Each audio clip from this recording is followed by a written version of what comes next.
What is up, you guys? I hope you're doing well. We are here reprising our wonderful series, Secret Teachings of Jesus, back from hiatus. Tonight, we are beginning the Gospel of Mary.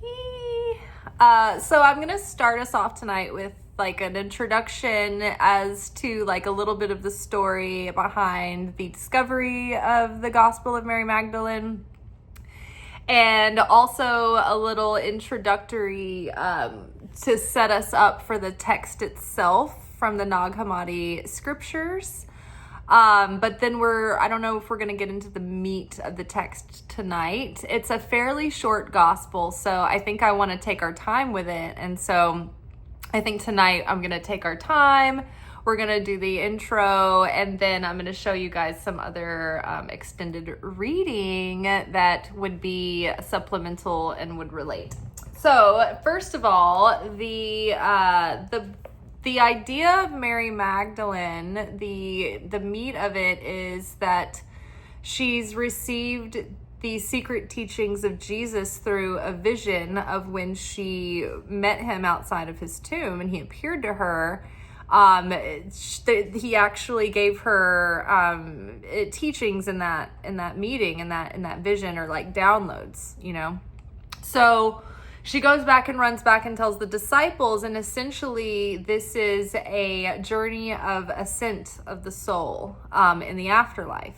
And so some other readings, some literature that is related to other saints who were deemed heretics that were later deemed saints, wrote about the ascension process as well. And one of those books is called The Mirror of Simple Souls. This is recommended by Megan Watterson, who is a theologist who wrote a book about Mary Magdalene, the gospel, and her relationship to it. And that book is called Mary Magdalene Revealed. This is a really, really, really personal book on the gospel of Mary Magdalene, not just like a dry theological academic commentary. This is heartfelt and really, really good.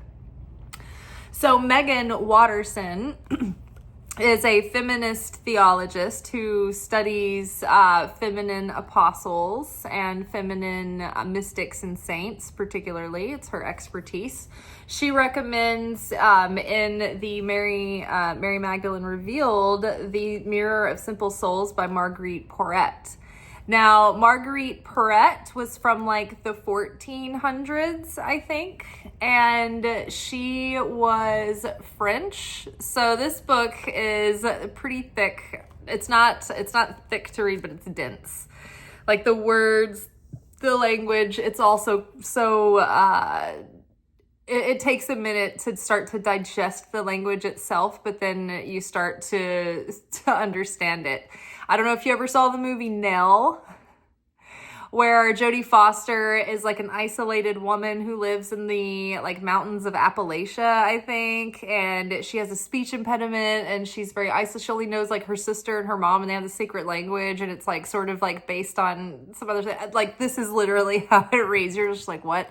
So in The Mirror of Simple Souls, Marguerite Porete, this French girl from like the 1400s, this book was then translated later, I think like 100, 200 years or so later, in like ancient English. So it's not ancient, but very, very old English. So it's hard to read. But this sort of like makes the soul and the personality into like, it like takes the soul, and it makes the soul its own personality that is talking with virtue and virtues. And they're having a discourse and a back and forth, and it's like an allegory, but it's taking you through each level of ascension of the human soul into enlightenment, into our divinity.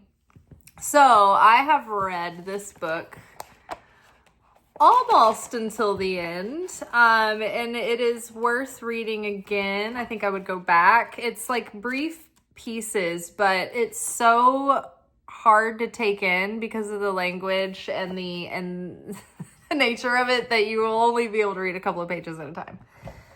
Next is a book I have not read yet, but similar subject matter, heretic, later deemed saint, Teresa of Avila, Saint Teresa of Avila, is taking us through her mystical ascent of the ascension of the soul as well.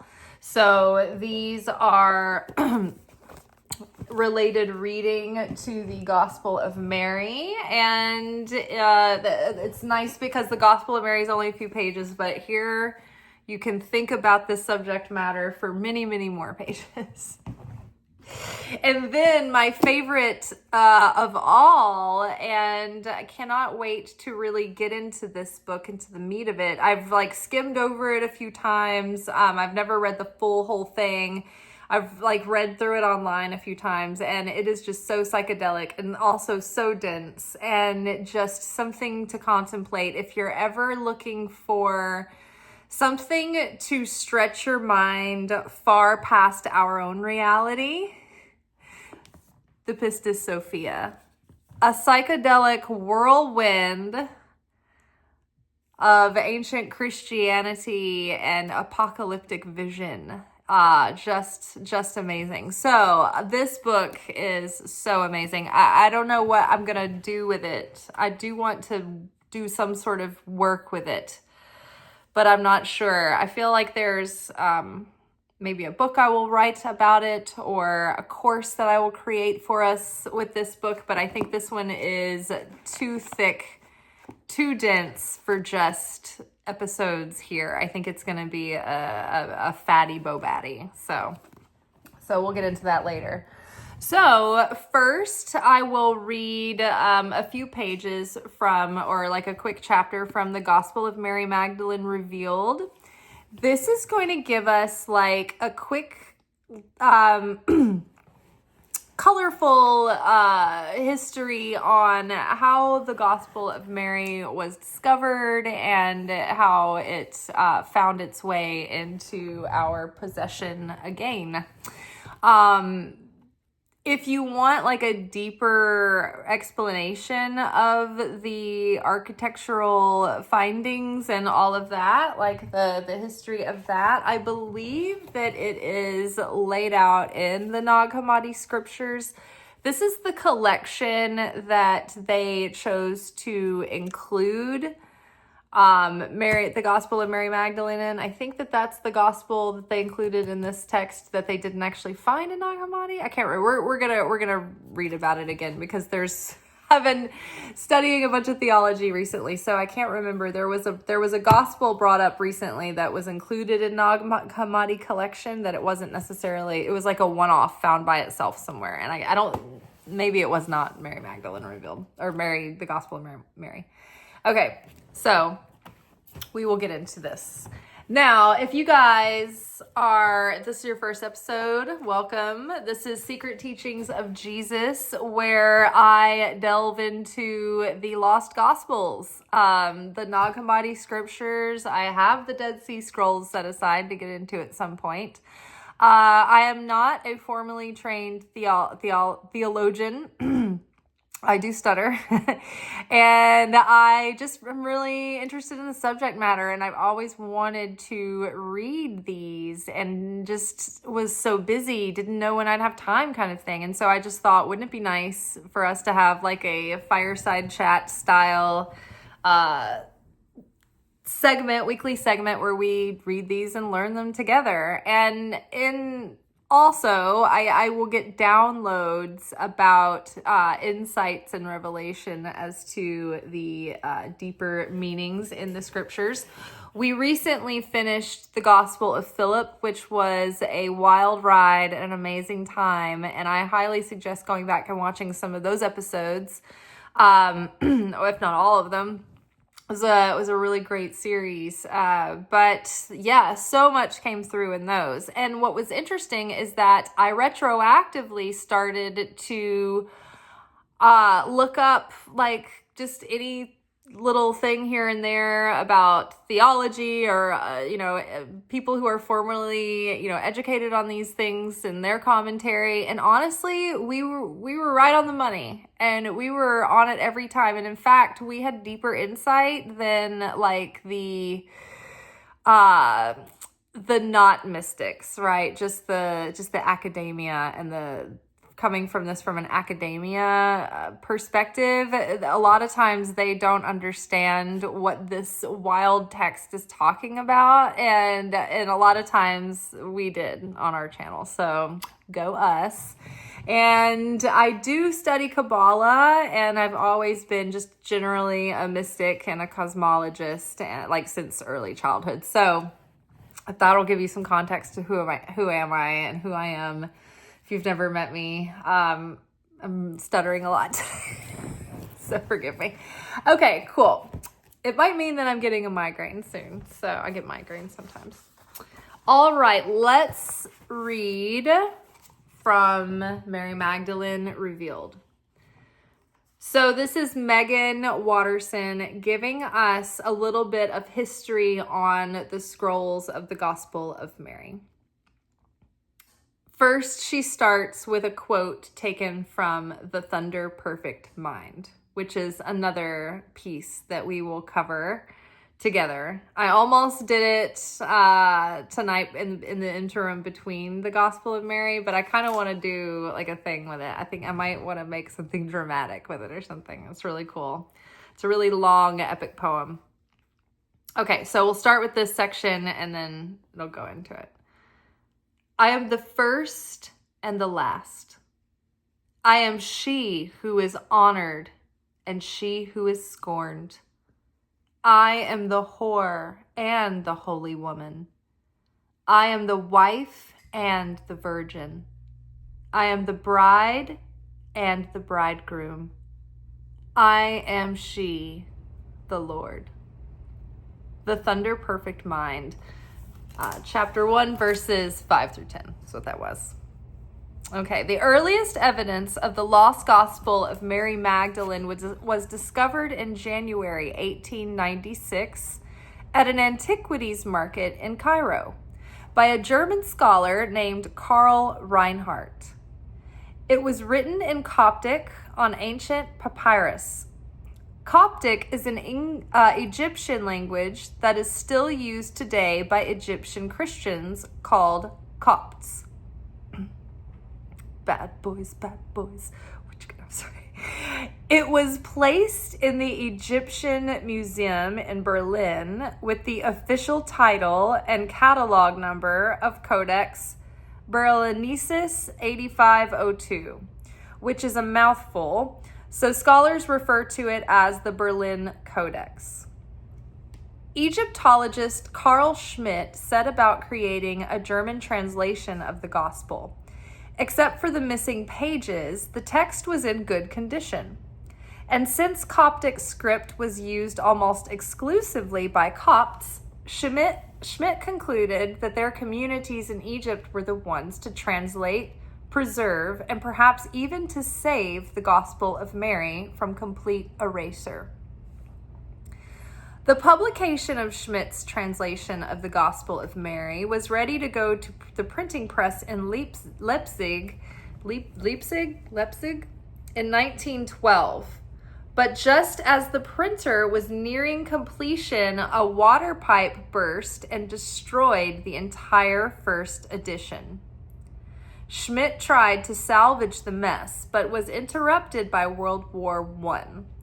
And then, before he could return to Leipzig to resurrect the project, he died in 1938. He bequeathed the project to another scholar by the name of Walter Thiel.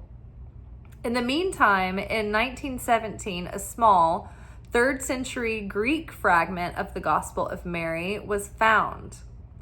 It's known as Papyrus Rylands 463, or Papyrus Rylands 463, and was also discovered in Egypt at Oxyrhynchus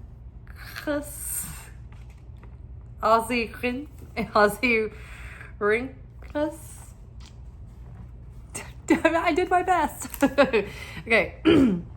This version added clearer confirmation to passages of the Berlin Codex and also additional evidence about the Gospel's early date. Walter Till incorporated the new information into his translation of the Gospel of Mary. It was ready to go to print in 1943, but by this time, World War II made the publication of Mary's Gospel again impossible. And then Till gave up his attempts altogether. When the war was over, there had been a discovery in a village called Nag Hammadi, Egypt, of a large amount of early Christian scripture. For example, the Gospel of Thomas, the Gospel of Philip, and this powerful and poetic piece of scripture called the Thunder Perfect Mind, among many others. No copies of the Gospel of Mary were found among the preserved texts at Nag Hammadi.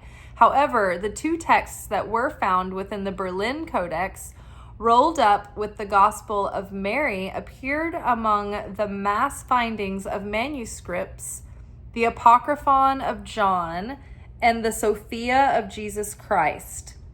These texts discovered at Nag Hammadi were collectively referred to as the Gnostic Gospels, because they focus on gnosis, which is a Greek term meaning self-knowledge. So the Gnostic Gospels focus on gnosis, which is a Greek term meaning self-knowledge, or more specifically, the knowledge that comes from direct experience. So think about that, the knowledge that comes from direct experience. It's almost like when we experience for ourselves something in life, and life teaches us something, and we have those insights about them that reveal truth that no one else can take from you. Like when Jesus said, you will live the truth and you will know the truth and the truth will set you free. You will experience that truth from the inside and you will have your own spiritual experience. So the label Gnostic, though, created a misperception around these early Christian texts, and Mary's gospel got thrown into confusion. So let's be clear, there's no such thing as Gnosticism. There wasn't a cult or organized Gnostics these ancient texts define. So there wasn't a group of people called the Gnostics. There wasn't a group that organized a sect of Christianity, or there wasn't a cult of these people. There wasn't an official group. But this is more so how they're labeling this category of a type of literature that was being discovered. So the label Gnostic, though, created a misperception around these early Christian texts, and Mary's gospel got thrown into the confusion. So let's be clear, there's no such thing as Gnosticism. There wasn't a cult of organized Gnostics.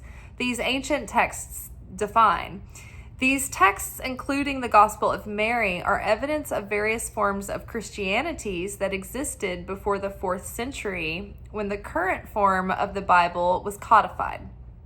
So I'll say that again. These texts, including the Gospel of Mary, are evidence of various forms of Christianities that existed before the 4th century, when the current form of the Bible was codified. So what they're saying is that before Rome decided to officially adopt Christianity as their official religion and create this, or organize and officialize this religion, before that, for the first 300 or 400 years after Jesus's death, it was spreading. It was word of mouth. There were apostles, but there were all these people taking license to, take it in this direction or take it that direction. And so Rome wanted more control over the narrative,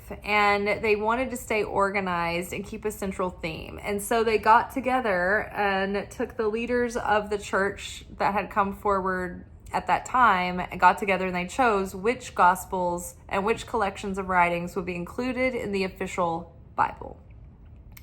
So you've got the Torah, the writings, the prophets, Psalms, and then I think the Psalms is part of the writings, and then the New Testament. And then there's the Gospels, which are John and Matthew, which are first-hand accounts of what Jesus said and did.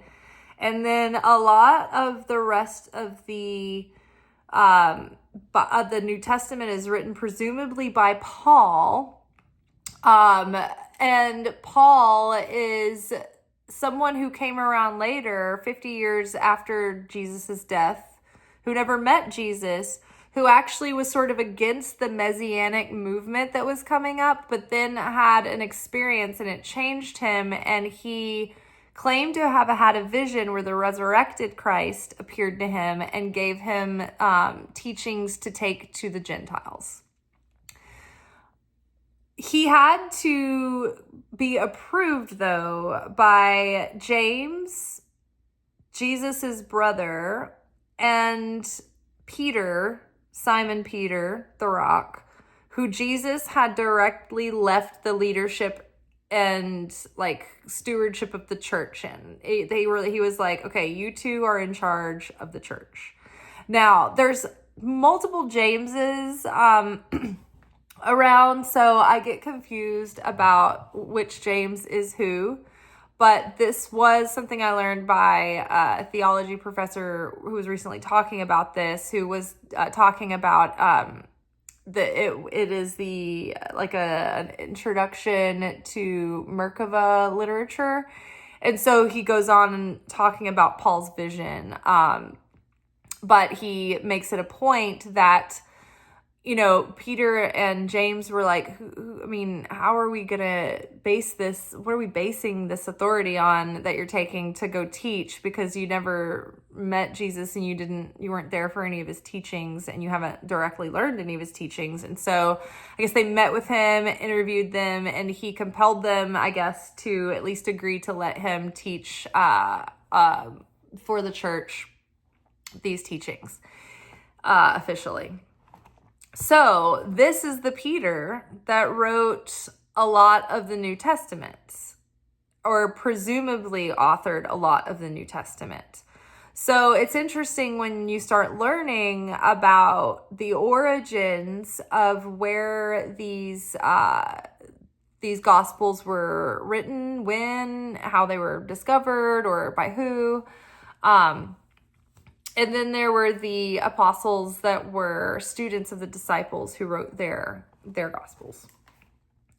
Okay, and so before Rome got together with the Nicene Creed and chose the official books of the Bible and the official narrative and the official what passes and what doesn't and what's going to keep these people all on the same page, easier for us to more compliable for us, or more compliant for us.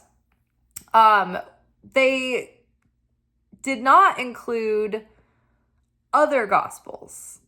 And a lot of these Gospels were ones that really talked about connecting with the Christ, going within instead of having to going outside of yourself, and connecting through the church and the clergy and the temple and the offerings and the system, having to go through the system. You can't get to God unless you go through an intermediary and through the system. These Gospels that were discarded were the ones that gave people their own sovereignty, their own connection through themselves, not through having to go to a specific place and pay homage through a specific person. There was no gatekeeping. It was like, you have direct access to this. So let's get back to it. Okay, so So there wasn't a cult of organized Gnostics these ancient texts define. These texts, including the Gospel of Mary, are evidence of the various forms of Christianities that existed before the 4th century when the current form of the Bible was codified. So there were different groups of people who started splitting off, who started focusing on different ideas, and so there was a lot of variants and variations of Christianity, sort of like the denominations now, but they had, I think, more differences at the time. They were, I guess, more like noticeably different in their doctrine, or in the writings that they were using. Okay.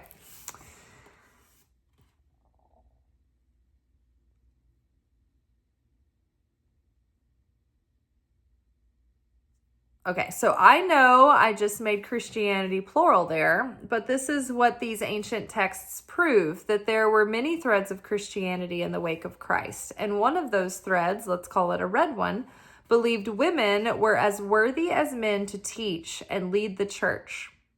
But this wasn't obviously the thread that won out in the end. Here's a curious sympathy or synchronicity. Supposedly, these texts found at Nag Hammadi were smuggled from out of Egypt and sequestered for a while in the manuscript collection of the Swiss psychiatrist Carl Jung. Okay, so here's a curious sympathy or synchronicity. Supposedly, these texts found at Nag Hammadi were smuggled out of Egypt and sequestered for a while in the manuscript collection of the Swiss psychiatrist Carl Jung. So what they're saying is, for a while, the Nag Hammadi scriptures were smuggled out of Egypt and borrowed for a while by Carl Jung to study. This is fascinating to me, at least, because Jung believed that the church would die without the mother, and that the feminine had been submerged in our collective unconscious. He also wrote the Red Book, which is essentially his efforts to connect directly to his soul. The commonality between all of these early Christian sacred texts found buried in Egypt is that they spoke of this hidden, more human and feminine side of Christ, of Mary Magdalene's importance, and of salvation as an inward act of personal transformation. So the commonality between all of these early Christian sacred texts found buried in Egypt is that they spoke of this hidden, more human and feminine side of Christ. All of those gospels spoke of Mary Magdalene's importance, which she's, described as a prostitute in the official Bible, and doesn't give her a lot of focus. But the Gnostic Gospels, are the ones in Nag Hammadi, the ones that were lost, those all hold Mary in like a specific regard or a high regard, or they all acknowledge her as a significant character. She's more present in those texts. It's like she's been erased in the traditional Bible, all but erased anyway. So the commonality between all of these early Christian sacred texts found buried in Egypt is that they spoke of this hidden, more human and feminine side of Christ, of Mary Magdalene's importance, and of salvation as an inward act of personal transformation. Not something that you go out and someone gives to you, but salvation is an act of an inward discipleship, an inward devotion to personal transformation, an inward journey. So salvation as an act of personal transformation. The Nag Hammadi findings were at last released to a panel of international scholars to begin to assess their import and contribution to understanding the beliefs of some of the earliest Christians. So although Mary's gospel was found in 1896, The first print edition of her gospel wasn't published until 1955. Mary's gospel is the only gospel written in the name of a woman. A third and potentially final version of the Gospel of Mary, by the way, Mary's gospel is the only gospel written in the name of a woman. A third and potentially final version of the Gospel of Mary has been found also in Greek and also at Oxyrhynchus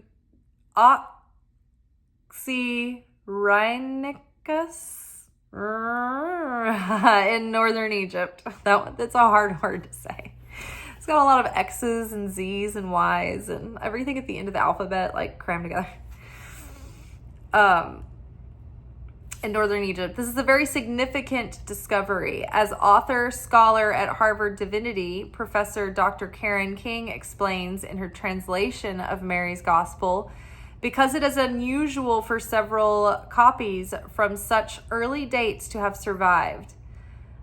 The attestation of the Gospel of Mary as an early Christian work is unusually strong. The attestation. Okay, so the third version of this gospel was found also in Greek in northern Egypt. This is a very significant discovery. As this scholar at Harvard Divinity, Professor Dr. Karen King, explains in her translation, it's unusual because it's unusual for several copies from such early dates to have survived. The attesting of the Gospel of Mary as an early Christian work is unusually strong. So she's noticing that this particular scroll, this gospel, they've gone out of their way to make copies of this and save it more so than they have others. And so this is like a testament of itself to the legitimacy and importance of Mary's gospel. It's like attesting to it just by the fact that they have made such an effort to preserve and continue to translate this gospel. Episcopal priest and author Cynthia Bourgault.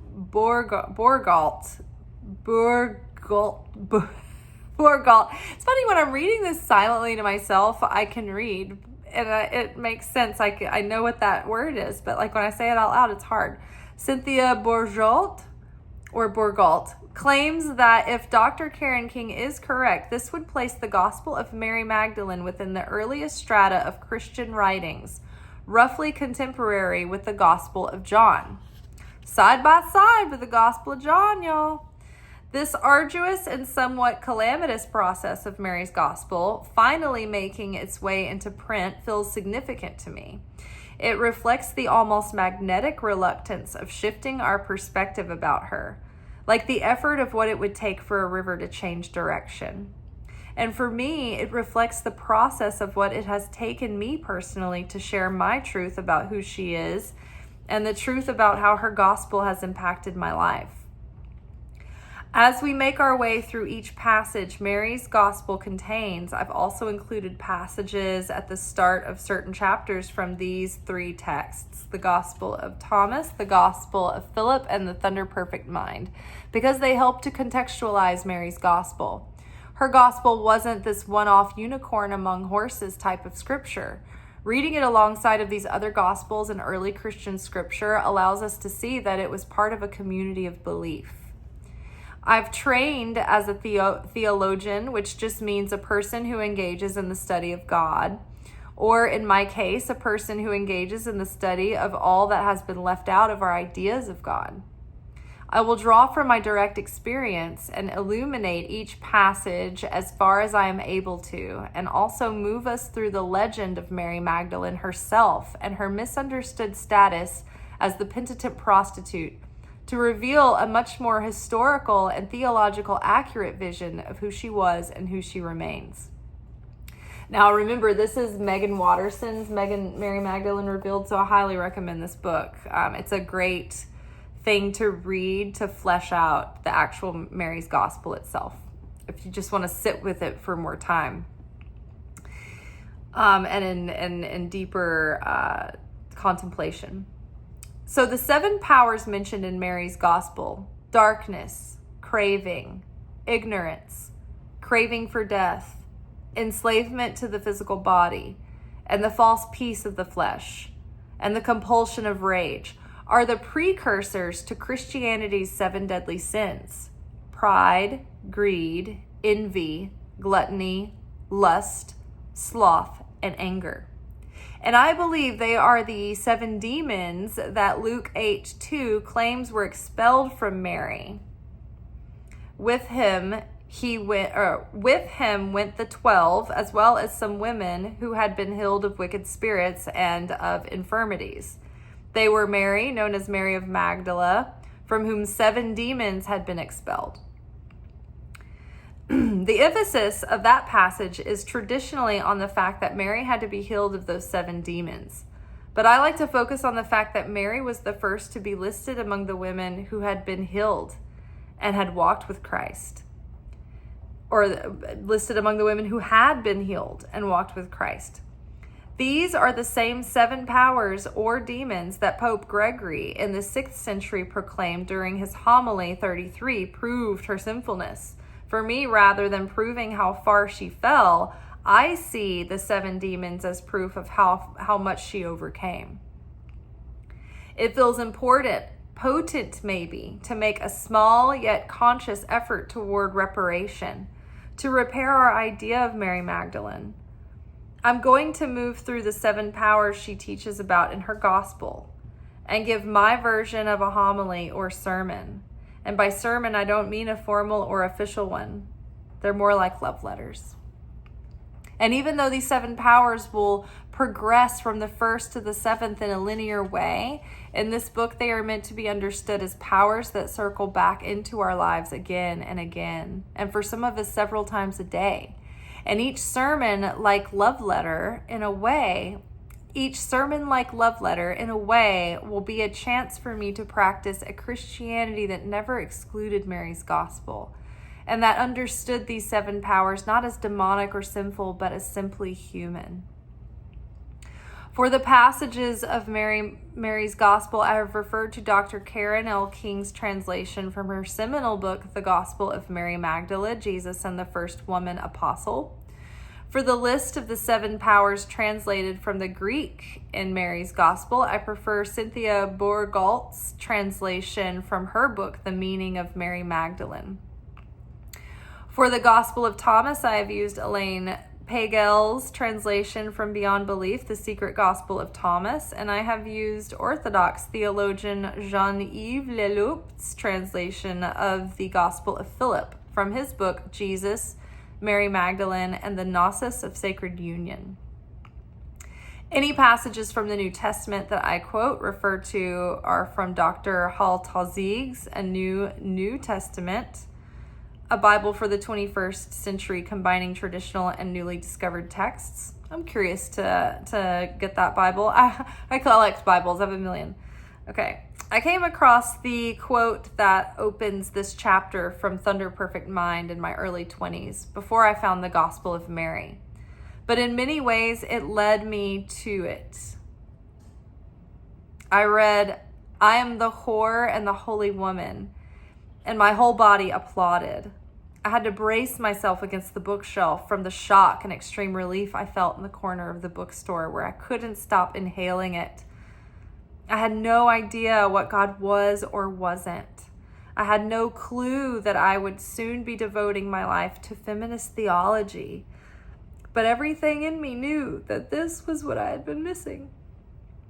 This voice was raw and contradictory and powerful and paradoxical and made so much sense to me, and I wanted to scream sincerely for the first time in my life, "Hallelujah!" I didn't understand why, but finding this voice made these crazy rivulets of joy. These electric currents of energy raced through me. My eyes read and reread, "I am she, the Lord."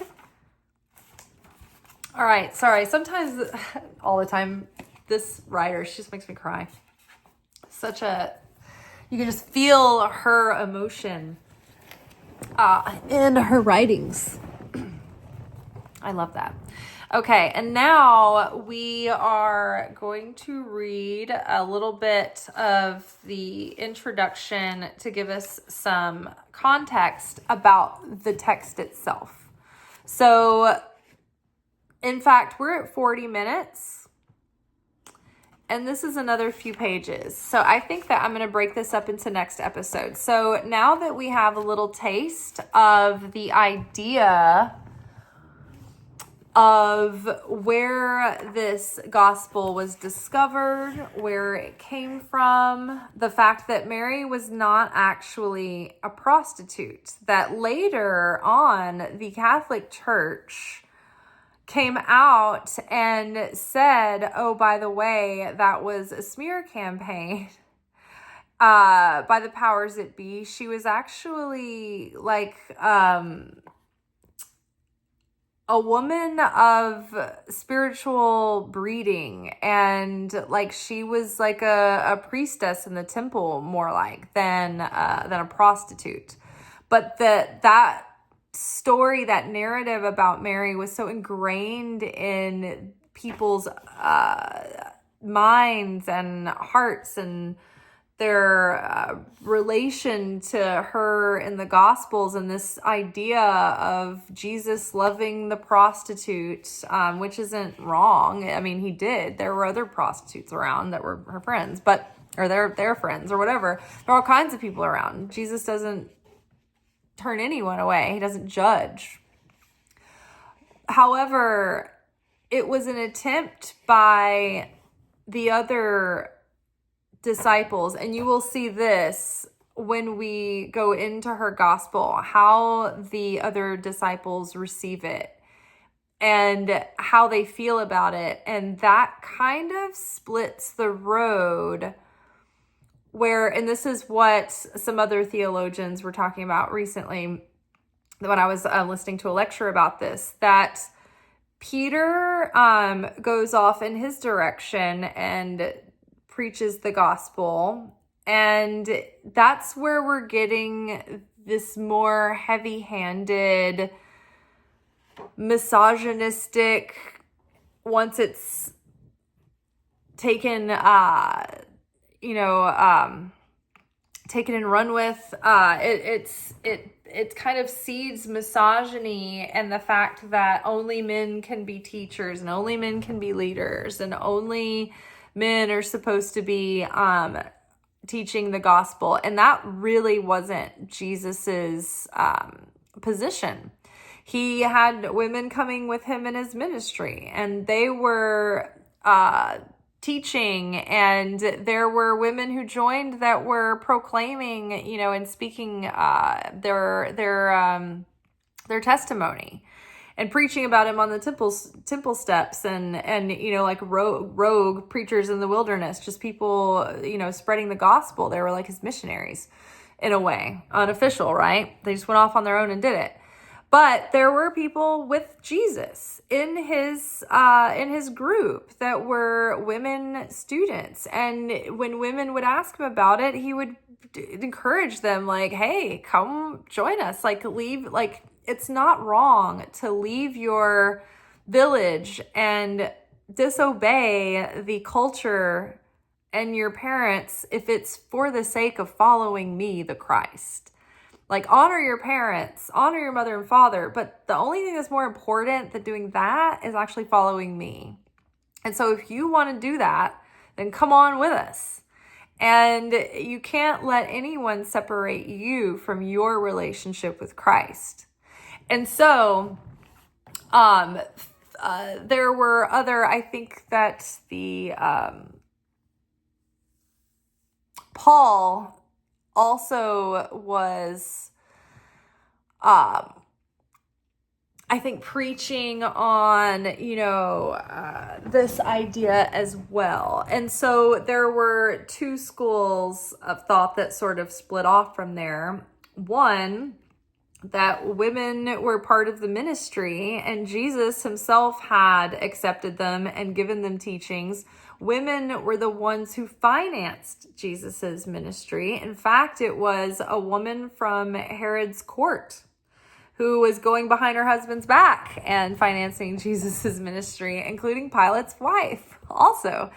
So the women are the ones really like behind the backbone of the movement. You know, they were the ones feeding everyone and nurturing everyone and paying for the disciples and Jesus to go about and spread the gospel.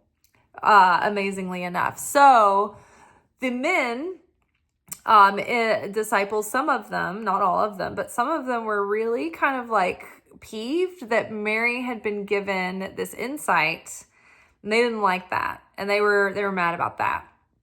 And they were jealous. And so they, you know, they discredited it, they whatever, but it kind of split off from there, and they all had to go their own separate ways to spread the gospel anyway. So like, you know, the Mary went her way and the men all went their way, and Mary's gospel got buried in antiquity and is now coming out later.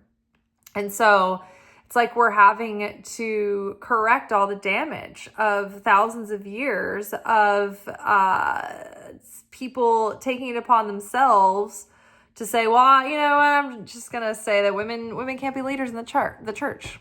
I'm just going to add my thing in. I'm going to add my rule that women shouldn't be preaching. They shouldn't be out there. You know, and that was cultural.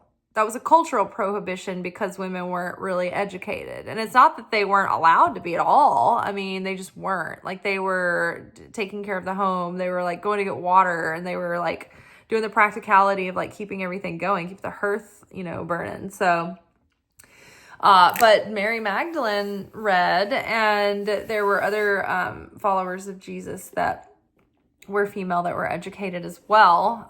So yeah, that is to get us set up for the gospel itself. And so next week we will read the Nag Hammadi scriptures introduction to the text itself. So we have some understanding of the context of the setting of the scene.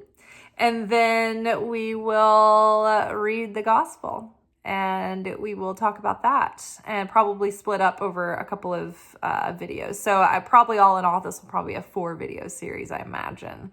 But you never know. I mean, look at what Philip turned into. But Philip was a lot bigger of a book. All right, y'all, that is all for tonight.